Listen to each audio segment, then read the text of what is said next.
Hello and welcome aboard the SS Adventurer. I am the captain and I am trying to teach as many people as I can via these YouTube videos on how to be a first time GM.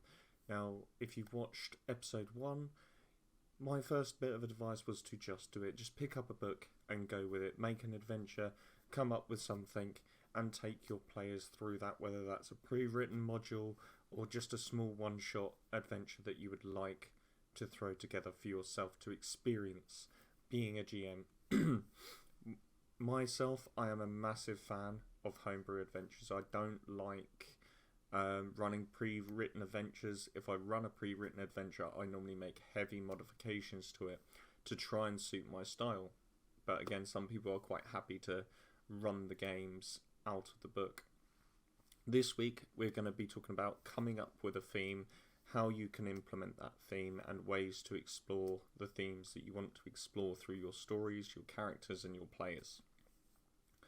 So first up, you've got to think about the genre and how your theme is going to fit into that. So for example, if you wanted to run a horror adventure, you may take from classic horror such as the monster horror movies, Dracula, mummy films, all that kind of classic monster horror, or you could take a more modern take of horror such as Insidious, and each of these explore different themes within the human psyche whilst still being in that basis of the psyche and the unknown. If, for example, you wanted to take the Dracula theme, or Dracula example I should say, you could be looking at themes such as power dynamics, the unknown, the feared, and subservience, as my own sort of opinion on Dracula. That is what mostly pings out to me, the way that sort of, although his myth has evolved over time, vampires having that kind of mind control ability and, you know, the ability to turn people into other vampires that are then subservient. Or if you want to take something more modern, again like Insidious, the themes there are sort of the supernatural, innocence and belief in such systems that are explored. If you've watched the Insidious movies, I'm sure you'll know what I'm talking about.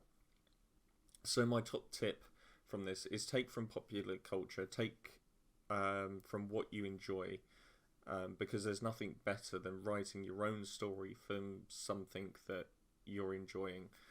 So for example, if you are a Lord of the Rings fan, for example, you might explore that kind of low magic setting. You might explore the themes of, you know, war and chaos across the lands. One of my favourite themes that I'm running in one of my campaigns is the theme of death, and what that brings to society in different ways that society acknowledge death, and what would happen if death stopped and those kinds of things. So take from the stuff that you enjoy. That's my first and foremost tip.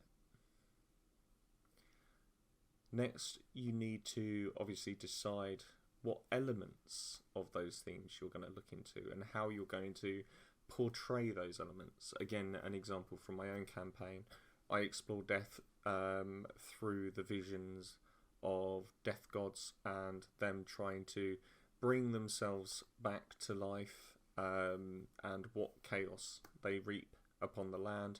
Obviously, within that, we've got the fear of death itself, you know, and what happens in the afterlife should stay in the afterlife. And again, this isn't designed to be a horror campaign. This is actually a high fantasy setting within which once dragons ruled the lands. And again, that's a completely different theme I explore within this same world.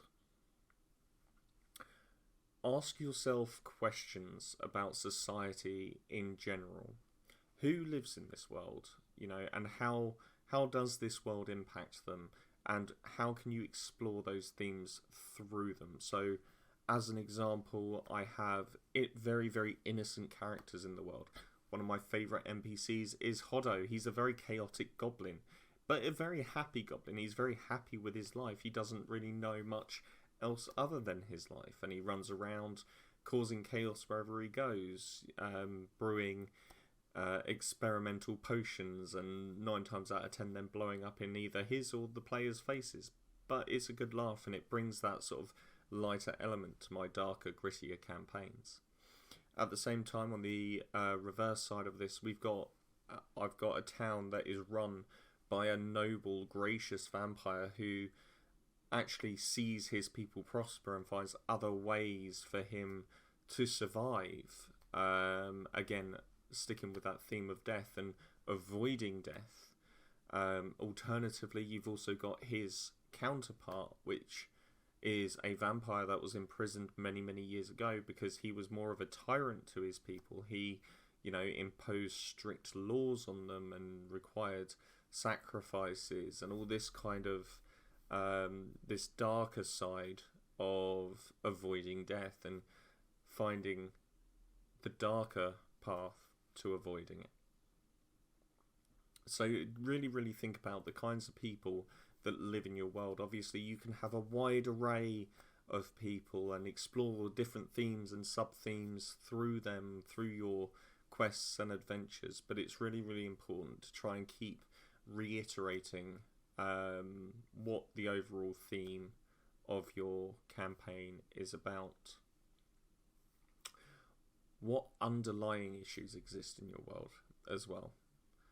So take from your theme and think about how is society impacted, and what can your players do in order to try and improve these issues that society is somewhat suffering with.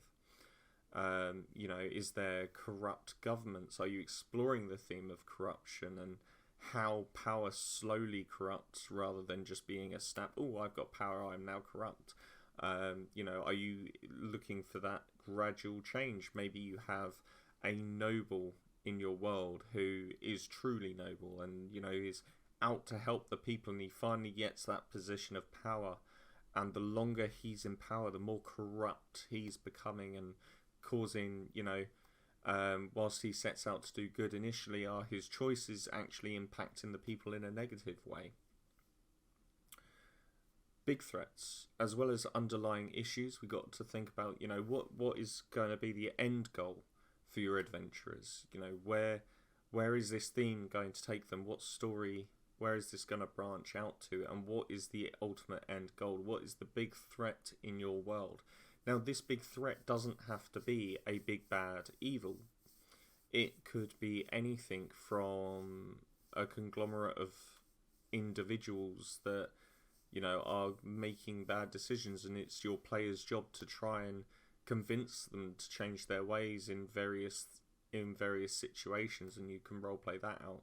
Or you can go for the classic of there's a big bad evil monster out there that's wreaking havoc across the land, and your players just aren't strong enough to deal with it right now. So whatever way you want to explore those themes, just make sure there is an end goal in sight for your players at all times. And again, keep bringing this end goal up, whether that's through NPCs and the like. I run very sandboxy campaigns, so quite often my characters or my players will go off of the sort of almost pre-planned path for them, the main plot path, we'll call it. And they'll quite often go off and venture off of that main plot path. But I have to keep reminding them that, through the NPCs and things, there is a countdown here, guys. There are things happening around you all the time, and this world is not static. It's not going to wait for you to try and win the day. If you don't get there in time, there's going to be consequences for that, and you're going to have to try and put it right. Lastly, think about the history of your world. How has your world got to this place right now? Like I said earlier, I have a world with about 2,000 years worth of history. Now, you by no means have to write out such a detailed history, That's just part of the way I GM and I choose to write my stories. But you can think about, you know, are there any ancient secrets about the gods? Are there any sort of unknowns? Are there underground cities that have been long lost and forgotten? Think about things like City of Atlantis, for example. Are there mythical cities that never existed but people are still hunting for? All of these things will build up a wider picture of your world, but as long as you can connect it back to your theme, then you will have a very, very solid base for starting your own adventure.